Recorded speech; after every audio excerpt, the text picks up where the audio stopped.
cartório cheira a papel velho e decisão irreversível. Você assina sem ler tudo. O tabelião não te encoraja a ler tudo. Só empurra a caneta com a naturalidade de quem já viu muita gente assinar a própria sentença num papel timbrado. Seu tio Geraldo morreu numa terça-feira sem deixar explicação. Infarto? Disseram. Você ficou sabendo 3 dias depois, quando um advogado ligou no número que você não lembra ter dado pra ninguém. A herança é um cabaré no centro velho da cidade. Não um bar sofisticado. Não uma casa noturna com nome bonito em inglês. Um cabaré.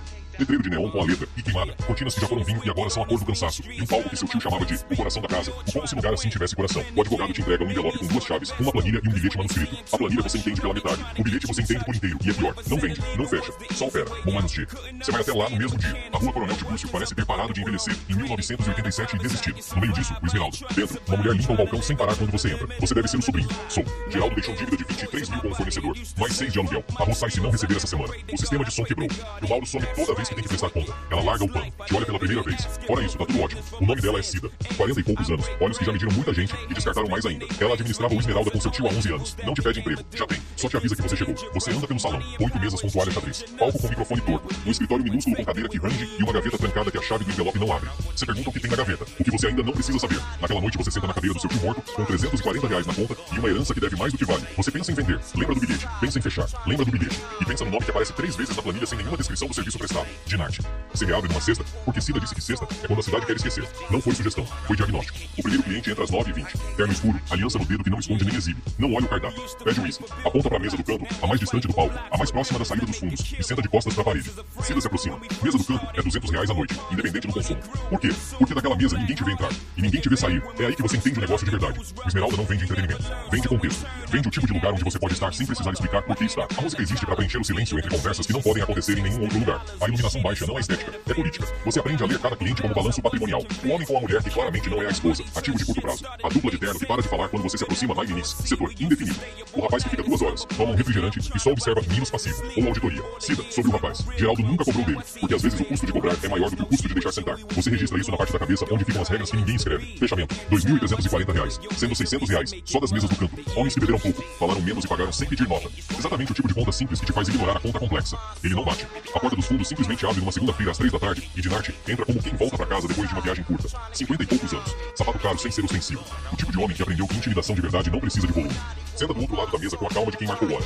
Você é o Renato. Sou. Geraldo falava bem de você. A gente não se via há 4 anos. Eu sei. Ele falava bem assim mesmo. Silêncio de 20 segundos que ele não preenche. Você aprende ali que Dinarte usa o silêncio como ferramenta de trabalho.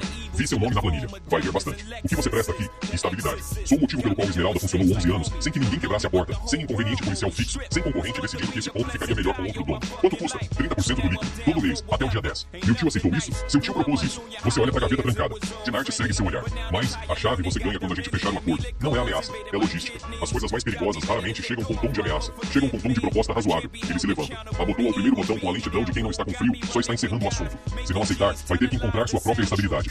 E isso nessa rua costuma ser mais caro do que 30%. Para na porta. Sexta foi boa noite. Ouvi dizer, até dia 10. Você pede cachaça pra Cida. Ela serve sem gelo com a eficiência de quem já serviu esse copo para outros donos antes de você. Geraldo dizia que toda empresa tem custo fixo. Ela fala, Dinarte é custo fixo. Só que esse você não corta no mês ruim.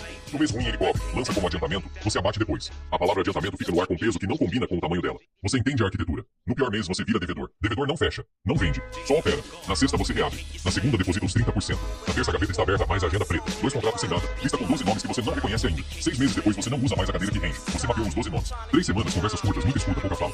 Os 2 que Cida chamou de pessoas que Geraldo preferia ter do lado, você convidou para jantar com a casa fechada. Serviu o melhor que tinha, não cobrou nada, não pediu nada. Investimento de relacionamento. Retorno indefinido. Risco calculado. No 4º dia depois disso, Cida, Geraldo demorou 2 anos para aprender o que você aprendeu em 3 semanas. A receita triplicou. Abriu os domingos para clientela de manutenção. Pessoas que precisam de 2 horas no lugar onde o celular não precisa ser justificado. Entrada fixa, consumação mínima, 0 pergunta. Encheu toda semana. Cida é ativo. A rua é ativo. O segurança do 3º mês é ativo. Mauro era passivo. Realocado para manutenção. Sem acesso ao caixa. Sem acesso às conversas. Ele nem percebeu que foi movido. Isso também é gestão. Dinarte aparece uma vez por mês, toma um café, pega um envelope, vai embora. No 5º mês você parou de ficar tenso quando ele chegava. Entendeu que ele não tem interesse no seu fracasso. Fracasso não gera 30%. Parou de ter medo de Dinarte. Esse foi o primeiro erro que você ainda não sabe que cometeu. Você fecha o 6º mês com 94 mil líquido. Você fecha o 6º mês com 94 mil líquido. No ano anterior da sua vida anterior, tinha sobrado 67 mil bruto. Escreve na última página da agenda preta. O negócio funciona. O risco é gerenciável. A estrutura é sólida. 3 afirmações. Todas verdadeiras naquele momento. Nenhuma delas verdadeira por muito tempo. Na primeira semana do 7º mês, Cida chega mais cedo. Fecha a porta do escritório e coloca na mesa um celular que não é dela nem seu. Mensagem aberta na tela. Seu nome no começo. Dinarte no fim. No meio, uma negociação que você não participou, sobre um ativo que você pensava ser seu, com data marcada para daqui a 3 semanas. O Esmeralda seria transferido, não vendido, transferido, através de uma estrutura jurídica que seu tio havia assinado anos atrás. Ser de uma posição dele dentro do contrato, operador temporário, responsável pela casa durante a transição, rosto visível de um negócio cujo dono real nunca precisou aparecer. Você era o ativo. Cida tinha dito isso de passagem semanas antes. Geraldo dizia que o Esmeralda não tem dono, tem gestor. Você achou que era filosofia de boteco. Era cláusula contratual. Você a chama pro escritório depois que a casa fecha. Você sempre soube que eu era temporário. Sabia que a estrutura era assim. Meu tio sabia? Ela demora. Não pela resposta, pela quantidade de verdade que serve agora. Geraldo sabia no fim. Quando assinou a segunda vez, sabia. Ele devia muito, de muitas formas. O acordo dava saída pra tudo de uma vez. O bilhete. Não vende. Não fecha. Só opera. Não era instrução de gestão. Era confissão. Seu tio não te deixou um negócio. Te deixou a conta que não conseguiu pagar de outra forma. Você era a moeda mais conveniente. Sem histórico no meio. Sem vínculo com Dinarte. Sem razão aparente para recusar uma herança. Você triplicou a receita. Organizou a operação. Entregou o Esmeralda mais valioso do que recebeu. Excelente gestão. A serviço de quem nunca te contou para quem você estava gerindo.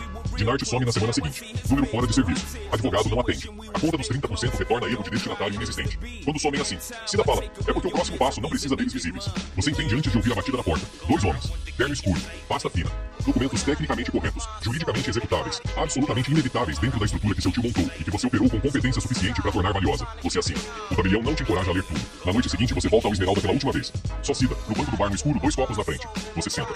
Ela serve sem perguntar. Você vai ficar? Fiquei com Geraldo 11 anos. Fiquei com você 6 meses. Fico com quem vier. Você olha pro salão vazio. Para as 8 mesas. No microfone torto que nunca consertou. Aprendeu que tem coisa que não se conserta. Só se aceita como característica. Na porta para. Lá fora o neon com a letra aí queimada. O Esmeralda sem nome completo. Como sempre foi. Como vai continuar sendo. Com outro gestor que vai entrar pela porta dos fundos numa segunda-feira qualquer. Olhar pra planilha que não fecha. Ouvir Cida listar os problemas sem parar de limpar o balcão. E decidir, como você decidiu, que o negócio é viável. Que o risco é gerenciável. Que a estrutura é sólida. Histórias assim não são raras. Só mudam os nomes e os endereços. Se você estivesse nessa situação, herdaria, operaria ou leria o contrato inteiro antes de assinar? Escreve nos comentários. E siga o canal para mais vídeos. Smurfing. O Smurfing é a técnica básica de lavagem de dinheiro. Se se tem $1 milhão ilícitos, não se pode depositar todos de uma vez no banco, porque isso faria soar o alarme. Por isso, os branqueadores dividem o dinheiro em muitos depósitos pequenos, $9.000, por exemplo, e fazem-nos em bancos diferentes, em dias diferentes, e utilizando pessoas diferentes, conhecidas como Smurfs. Estes Smurfs passam despercebidos e depositam somas ligeiramente abaixo do limite que os bancos são obrigados a comunicar, normalmente $10.000. O truque é a coordenação. Requer uma rede de confiança e uma logística precisa. Os depósitos podem ser feitos em bancos, caixas automáticos, casas de câmbio ou casinos, onde o dinheiro pode entrar e sair como se fosse um rendimento legítimo. Embora pareça simples, continua a funcionar em muitos países onde os controlos não são tão rigorosos. O Smurfing é a porta de entrada do dinheiro sujo, o primeiro passo para as notas iniciarem a sua viagem para a legalidade. Camadas. O labirinto das transações. Uma vez dentro do sistema, o objetivo seguinte é tornar o dinheiro impossível de localizar. A estratificação envolve a movimentação de dinheiro através de transações complexas, transferências entre contas em diferentes países, trocas de moeda, compras e vendas de ativos, utilização de faturas falsas ou inflacionadas e até investimentos em criptomoedas. O objetivo é criar uma teia de transações que confunda os investidores. Por exemplo, o dinheiro pode passar de uma conta no México para uma conta na Suíça, depois para uma empresa de fachada, ser convertido em euros e acabar por comprar arte em Paris. Cada movimento é mais uma camada que esconde a origem ilícita. A criação de camadas requer conhecimentos financeiros e acesso a bancos internacionais. Após dezenas de movimentos, o dinheiro parece ter perdido qualquer ligação com a sua origem criminosa, tornando-se quase indetectável. A propósito, lembre-se de curtir para não perder os próximos vídeos. Integração. Quando o dinheiro já está fragmentado e emaranhado, está pronto para regressar à economia formal com uma nova identidade. A integração é o processo de reintroduzir esses fundos como se fossem rendimentos legítimos. Como? Comprando imóveis e vendendo-os, declarando rendimentos de uma empresa falsa, investindo na bolsa de valores ou declarando o dinheiro, como ganhos de jogos de azar ou reembolsos de empréstimos. Um criminoso pode abrir uma empresa de fachada e declarar rendimentos fictícios, ou comprar uma propriedade com fundos ilícitos e vendê-la em um preço inflacionado. Os investimentos em bens de luxo, obras de arte, joias ou veículos caros são também utilizados para justificar a origem do dinheiro. Uma vez integrado, o dinheiro pode ser utilizado para qualquer coisa: casas, carros, iates ou mesmo política. Ninguém suspeita da fortuna, porque no papel tudo parece legal. O criminoso pode desfrutar da sua riqueza sem medo, porque o dinheiro, pelo menos na aparência, foi purificado pelo sistema e já faz parte do circuito econômico formal. Negócios com elevado fluxo de caixa. Imaginemos um café que na realidade ganha $2.000 por dia, mas que registra $4.000 na sua contabilidade. A diferença não provém da venda de cafés, mas de dinheiro ilícito misturado com os lucros reais. Este método é eficaz porque está escondido à vista de todos. Ninguém suspeita que um bar tem uma saída noturna bem sucedida ou uma padaria recebe um aumento de clientes. Esses negócios atuam como esponjas, absorvendo dinheiro sujo e espremendo no sistema como se fosse legítimo. Muitas vezes, nem sequer fazem esforço para prestar um bom serviço. O seu verdadeiro negócio é lavar dinheiro, não vender comida. Se ninguém auditar todas as vendas e recibos, é quase impossível detectar a fraude. Além disso, muitas vezes exageram as receitas ou inflacionam as despesas para criar a ilusão de lucros legítimos mais elevados, tornando ainda mais difícil a detecção de fundos ilícitos. Como resultado, algumas lojas sobrevivem durante anos, mesmo que pareçam vazias. O seu verdadeiro lucro está na cobertura do dinheiro sujo e não no produto que vendem. Também é comum ver depósitos frequentes e elevados em dinheiro, mesmo em empresas que normalmente não lidam com tanto dinheiro, o que pode ser um sinal de alerta para as autoridades.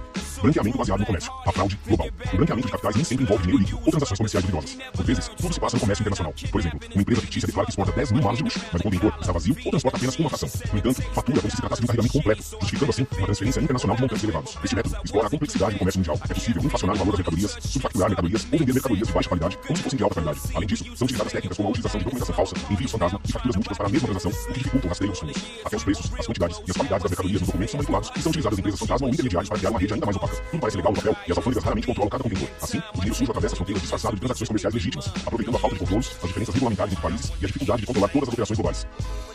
Mercado negro de troca de pesos. A troca invisível. Imagina um cartel colombiano que ganha milhões em dinheiro nesses horas CDJ. Trazer esse dinheiro fisicamente para a Colômbia é arriscado e transferi-lo por via bancária, ainda mais arriscado. A solução: o mercado negro de câmbio de pesos. O cartel entrega os dólares a um corretor clandestino no Solicil que os vende a empresários colombianos que precisam de dólares para importar produtos. Esses empresários pagam em pesos na Colômbia e o cartel recebe dinheiro limpo no seu país, enquanto os dólares são utilizados para comprar mercadoria legítima no Zaire Antuna e enviá-la para a Colômbia. O processo envolve casas de câmbio, corretores e empresas importadoras, que muitas vezes desconhecem a origem ilícita dos fundos. O corretor assume o risco de introduzir o dinheiro no sistema financeiro americano, dividindo em pequenas quantias e utilizando contas de terceiros. Tudo isso parece uma operação comercial normal, mas trata-se de uma troca sofisticada em que o dinheiro sujo nunca atravessa diretamente as fronteiras. Assim, o dinheiro acaba em contas bancárias colombianas como se fosse produto de um negócio legal, e o ciclo pode repetir-se com diferentes atores e produtos. A propósito, lembre-se de curtir para não perder os próximos vídeos. Imobiliário, o refúgio dourado dos milhões. O setor imobiliário é o esconderijo preferido de grandes somas de dinheiro ilícito. Ninguém se surpreende se um imóvel for vendido por milhões, sobretudo se a compra for efetuada por uma empresa ou um trust. O truque consiste em comprar um imóvel com dinheiro sujo, depois vendê-lo, por vezes a uma outra empresa sua, e assim legitimar os fundos. Pode alugar o imóvel, vendê-lo ou simplesmente deixá-lo vazio. Além disso, recorre-se a terceiros ou a agiotas para esconder a verdadeira identidade do comprador e manipulam-se os preços de venda para justificar os rendimentos. Em muitos países, os valores dos imóveis são subjetivos e os proprietários podem permanecer anônimos, o que dificulta a identificação da origem do dinheiro. Também são utilizadas hipotecas ou empréstimos fictícios para justificar os movimentos de fundos. É por isso que, em cidades como Londres ou Miami, abundam os apartamentos de luxo vazios. Não são casas, são cofres disfarçados de imóveis, ideais para esconder fortunas e movimentar grandes somas de dinheiro sem levantar suspeitas. Cumplicidade bancária. Por vezes, os criminosos não precisam se esconder dos bancos, mas sim de trabalhar com eles. Neste caso, o branqueamento depende de funcionários bancários corruptos ou negligentes, que permitem movimentos suspeitos sem os comunicar. Isso pode dever-se a subornos, ordens de superiores ou falta de controle. Assim, grandes somas podem circular sem serem detectadas e os bancos tornam-se cúmplices diretos do branqueamento. Casos emblemáticos como os do HSBC ou do Danske Bank mostram como instituições reputadas facilitaram a circulação de milhares de milhões de fundos ilícitos ao não aplicarem controles adequados. Além disso, os bancos podem abrir contas de forma irregular, aprovar empréstimos sem justificação ou emitir certificados a prazo para canalizar fundos ilícitos. Mesmo depois de avisos e multas, alguns bancos continuaram a permitir transações suspeitas, mostrando que a complexidade interna pode ser sistêmica e persistente. Esse método é particularmente perigoso porque explora a legitimidade das instituições financeiras para dar a aparência de legalidade a transações que de outra forma seriam bloqueadas. A complexidade bancária não só facilita o branqueamento, como também põe em risco a integridade do sistema financeiro mundial e a confiança do público nos bancos. Contas offshore e paraísos fiscais. O esconderijo clássico. O clássico. Contas bancárias offshore, especialmente em paraísos fiscais conhecidos pelo seu secretismo, como as Ilhas Caimão, a Suíça ou o Panamá. Aqui, os bancos não fazem muitas perguntas e as informações sobre os proprietários são quase impossíveis de obter. O processo é simples. Criar uma empresa num desses locais, abrir uma conta e transferir os fundos. Além disso, esses territórios oferecem anonimato e proteção jurídica, permitindo que os verdadeiros proprietários permaneçam escondidos atrás de estruturas empresariais complexas. A partir daí, o dinheiro pode ser transferido para investimentos, imóveis ou qualquer outro ativo, sempre protegido pelo anonimato. Os bancos offshore recorrem frequentemente a administradores nomeados e a diretores nomeados. Os bancos offshore recorrem frequentemente a diretores ou acionistas nomeados para ocultar a verdadeira identidade do titular da conta e utilizam redes complexas de empresas de fachada para dificultar a localização. O verdadeiro poder das contas offshore reside no fato de esconderem não só o dinheiro, mas também os seus proprietários, permitindo que fortunas inteiras permaneçam ocultas durante anos e fora do alcance das autoridades, dificultando as investigações e a recuperação de ativos. E lembre-se de curtir, se inscrever, comentar e compartilhar com seus amigos para não perder os próximos vídeos. Até breve!